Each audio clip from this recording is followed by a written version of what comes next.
Anda tahu kalau di Amerika Green Beret itu pasukan khusus yang dahsyat kemampuannya. Ada SAS di Inggris, terus di Mossad di Israel.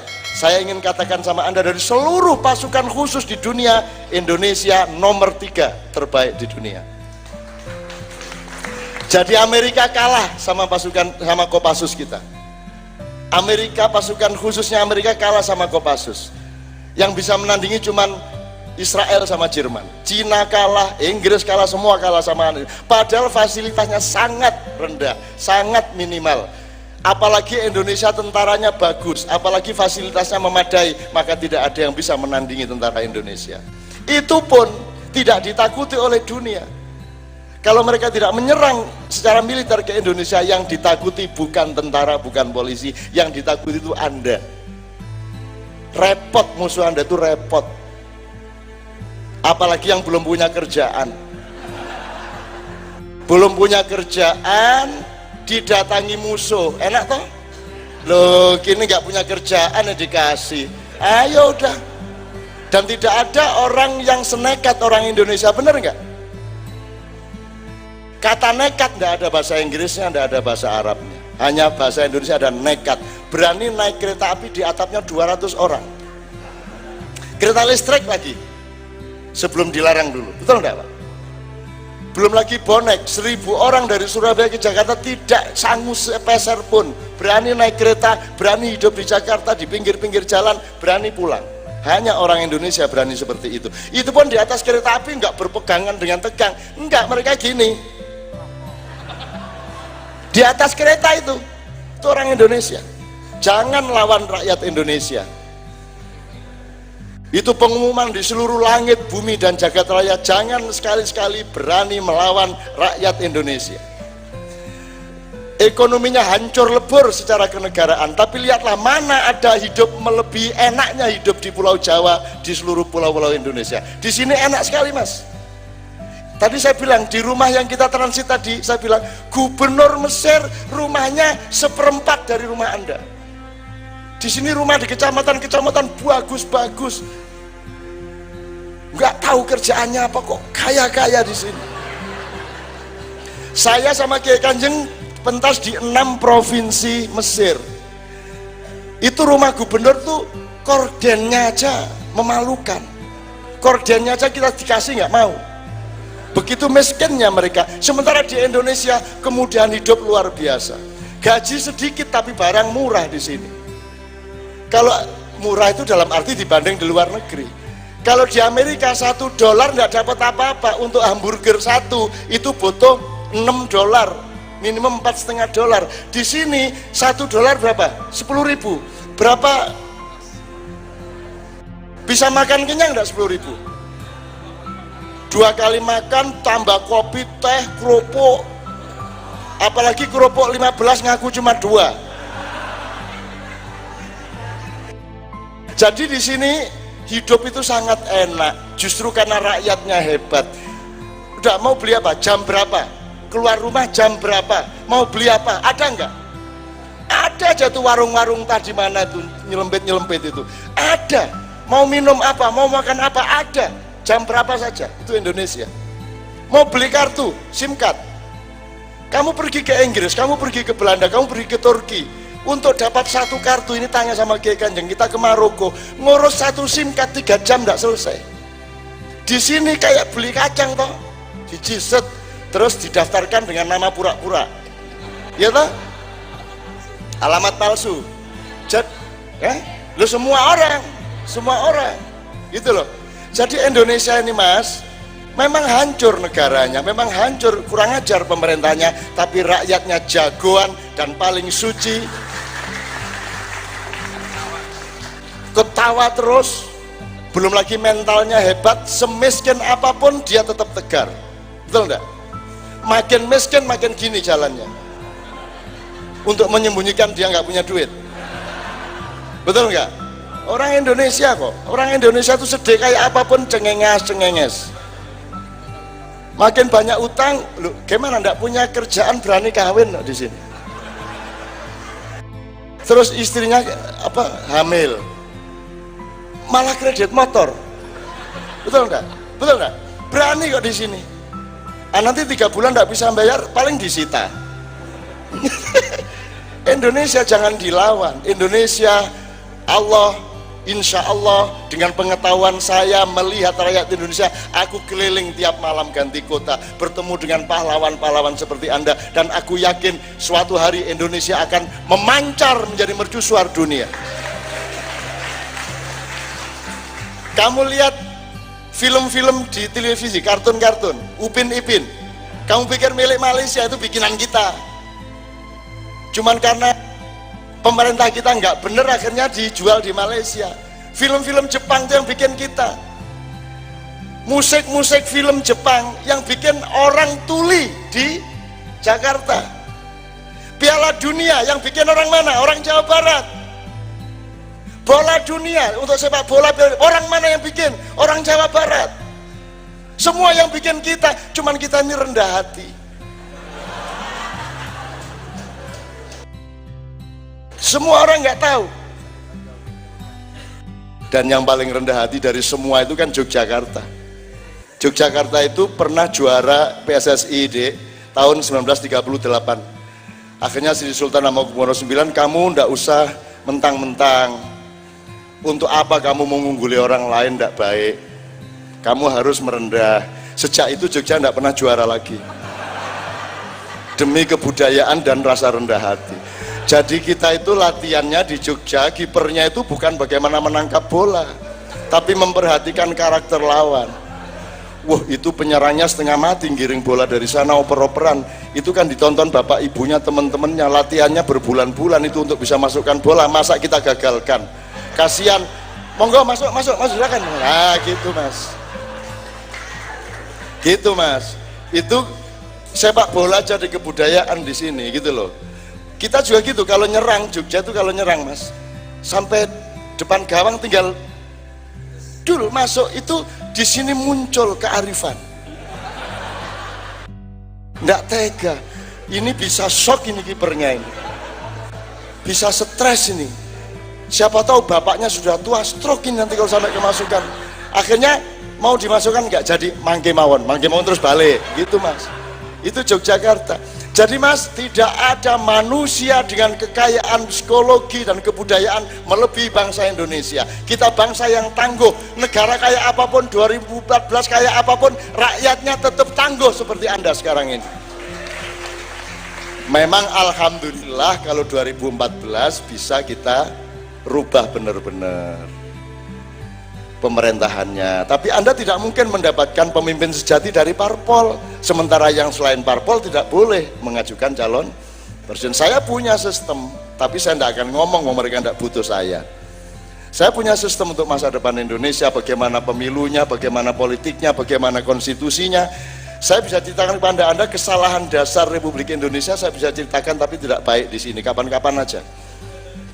Artinya saya tahu, insya Allah mempelajari semuanya. Saya temannya KPK, saya temannya Anas, saya temannya yang terdakwa, saya juga temannya yang mendakwa.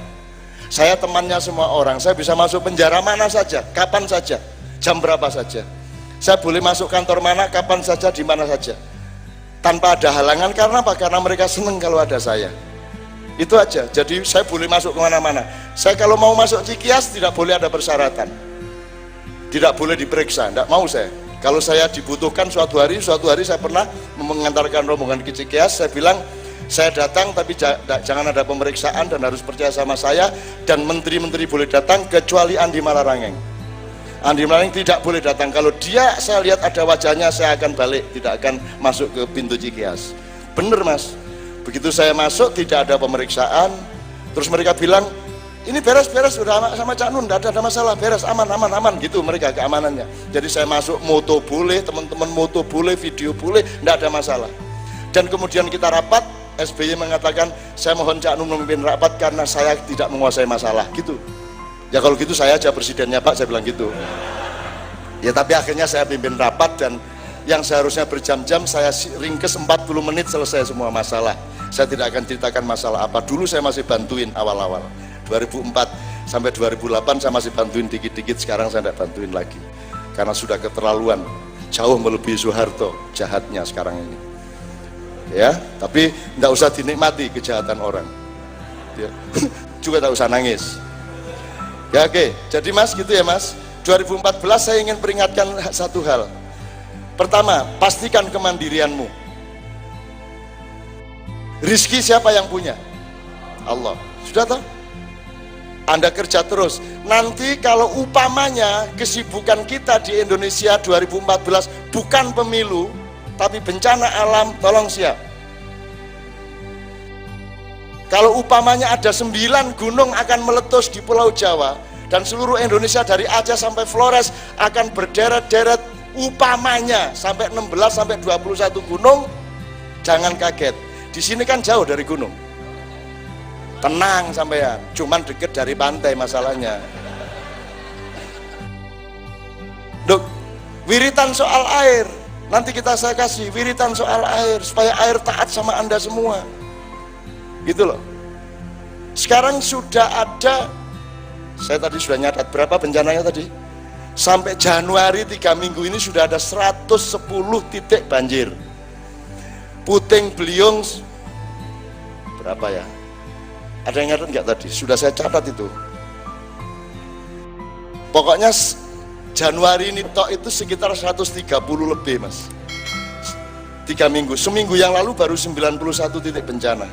Sekarang sudah 130 lebih. Itu yang Puting Beliung, yang longsor, yang banjir, yang gunung marah dan seterusnya. Dan ini baru warming up. Ini baru pemanasan. Saya tidak akan ceritakan juga teknisnya secara vulkanologis. Dan tolong wartawan tidak usah ngomong ini di medianya. Saya ingin ngomong sama Anda sebagai saudara saya. Tolong seluruh panglima, jadi dapur utama gunung dari Aceh sampai Flores itu di Gunung Merapi. Gunung Merapi itu dia punya anomali. Gunung itu supaya kalau meletus tidak keras-keras itu ditusukin Mas, dilobangin. Maka distribusi magmanya akan terbagi. Tapi kalau Merapi tidak bisa ditembus. Jadi kalau Merapi sampai meletus beneran itu tidak bisa diatasi. Gunung Semeru yang besar bisa kita tembus. Jadi angin, magma, desakan-desakan energi bisa terbagi-bagi ke banyak tempat dan tidak besar-besar akibatnya. Nah, Merapi ini dapurnya gede banget. Di bawah sekitar 15 km dari atas. Kalau Krakatau, di sebelah mana Krakatau? Krakatau itu tingginya 12 km, berarti mahmanya sekitar 13 sampai 14. Nah, dapur Merapi ini paling bawah, di atasnya ada saluran dapur yang ke sana Aceh, ke sana Flores, dan itu semua gunung-gunung ada di bawah kepemimpinan Gunung Merapi. Dan sekarang mohon maaf, siapa orang nomor 1 vulkanologi di Indonesia? Siapa?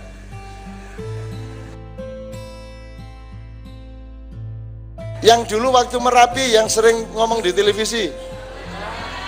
Kayak ada, pokoknya siapapun. Nah itu mereka sekarang dalam waktu ini pergi ke Jogja. Kenapa? Karena kalau ilmu sudah tidak bisa membaca alam, kamu harus kembali kepada mitos-mitos tentang alam. Harus kembali kepada orang-orang tua yang punya pengalaman tentang alam. Harus kembali ke mitologi, dan mereka tidak bisa menemukan para mitolog kecuali di Jogja. Sehingga nanti dalam waktu dekat mudah-mudahan sudah ada sedikit clue, sudah ada sedikit pengetahuan ini akan meletus benar apa tidak. Tapi sekarang gejalanya sudah seperti itu. Sehingga sudah kita pikirkan cara mengurangi atau memperkecil kurban bagaimana. Jadi gunanya acara kita ini adalah supaya apapun yang terjadi dalam hidup ini, kalau Anda mendapat syafaat Rasulullah, kalau Anda mendapat cintanya Allah, maka Anda akan terlindung. Itulah gunanya kita ketemu seperti ini.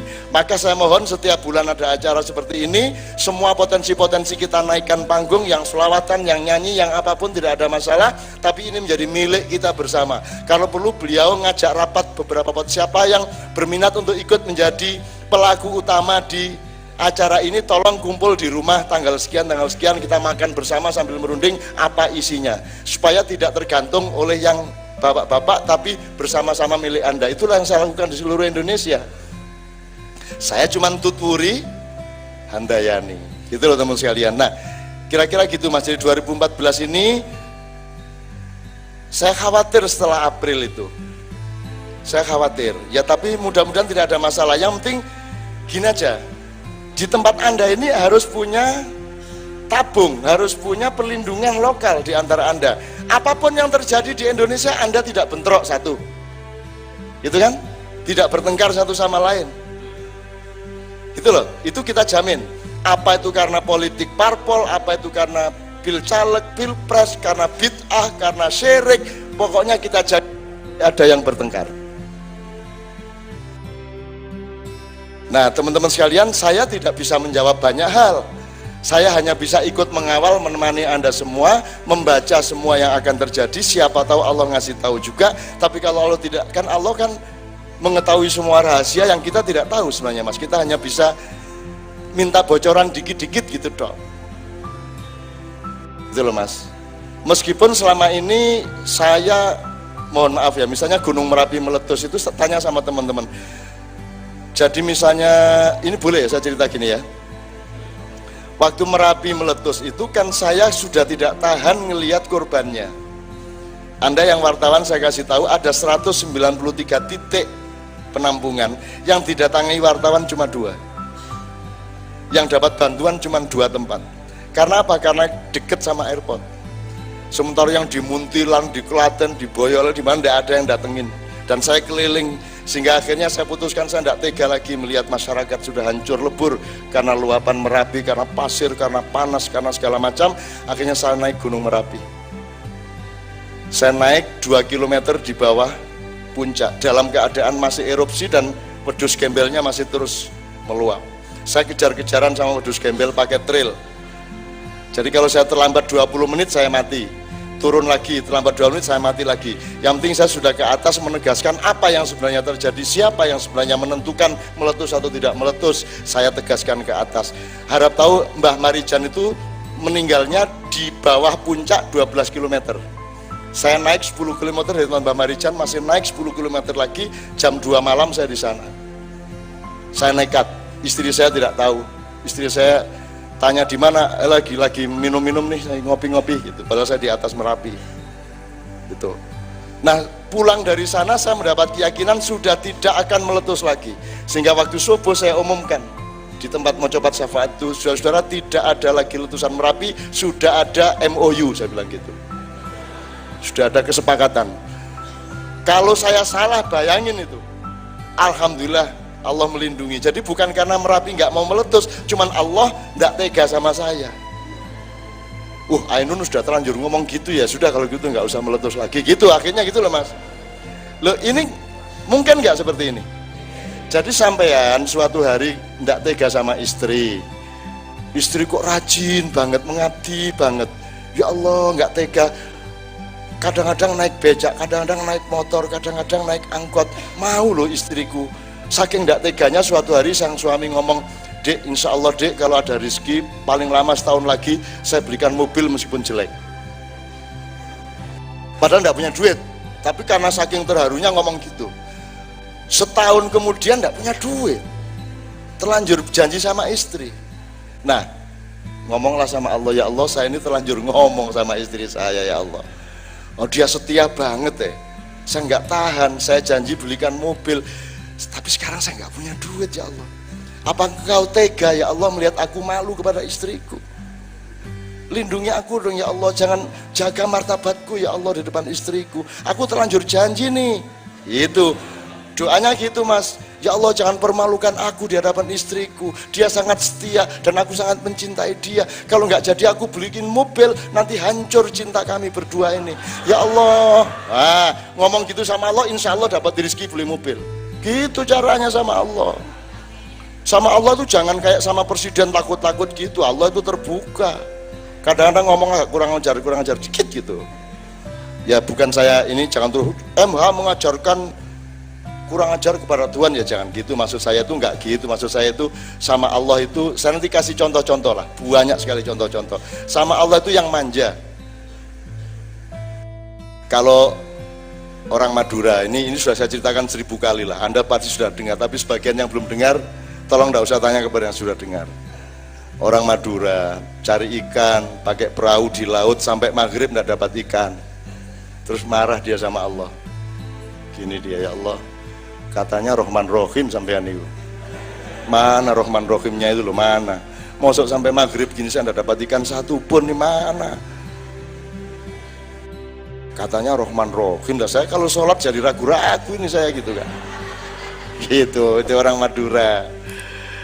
Ya kasihlah 5 ekor saja ya Allah, karena aku harus pulang bawa ikan. Untuk aku 1, istriku 1, anakku 3, 5 aja. Masa Rahman Rahim ngasih 5 enggak mau, gitu kan? Lah Tuhan maha besar, maha penuh kasih sayang, ada ikan meloncat 5 mas ke perahunya, dapat 5. Gini lagi, masa 5 beneran? Ya 10 lah.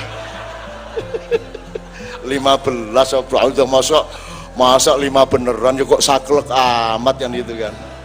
Nah, ini untuk memberi contoh keakraban sama Allah, meskipun jangan kurang ajar tapi keakraban gitu loh kan. Ini qorib kata Allah, katakanlah kepada hamba-hambaku yang meminta kepadaku, katakan kepadanya bahwa aku dekat dengannya. Dekat itu bahasa Indonesianya apa? Akrab, dari kata qorib. Qorib itu kalau lebih dekat akrab. Jadi Anda yang akrab ilallah, yang akrab sama Allah. Meskipun ya kalau orang Madura ini agak kurang ajar juga. Sudah dikasih 5 masa 5 kok saklek amat gitu kan. Tapi karena Allah maha sayang dikasih mas. Ikan bertaburan naik ke perahunya sampai penuh, sampai dia malu-malu, dia seret ke pantai. Begitu sampai di pantai ada asap membubung. Loh kok di desa saya itu? Begitu dia bertanya-tanya, rumah siapa yang terbakar? Ada orang berlarian, cak, rumah sampean yang terbakar itu. Rupanya rumahnya terbakar. Menurut dia ini gara-gara dia kurang ajar sama Allah tadi. Sudah dikasih 5 masih minta lebih. Maka dia bilang gini sama Allah, ya Allah, tadi kan masalah di laut, kenapa dibawa-bawa ke darat? Itu ini dagelan ya, ini anekdot, bukan beneran. Ini sekedar untuk memberi contoh bahwa Anda harus akrab sama Allah. Kalau Anda tidak akrab sama Allah, terus akrab sama siapa? Siapa yang bisa menolong Anda melebihi Allah, kan begitu. Jadi kalau dari pengajian ini Anda mendekat lebih akrab lagi kepada Allah, sudah luar biasa. Gitu loh teman sekalian. Ini saya terlalu panjang ngomong. Muatan-muatannya sudah lumayan ya malam ini ya. Bid'ah sudah, syirik sudah. Syirik kok dikit-dikit.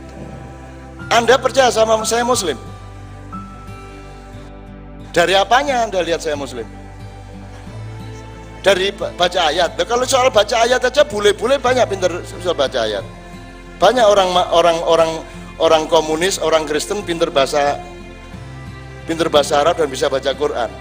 Apakah bisa salak ini kita sebut enak hanya dengan melihat salaknya?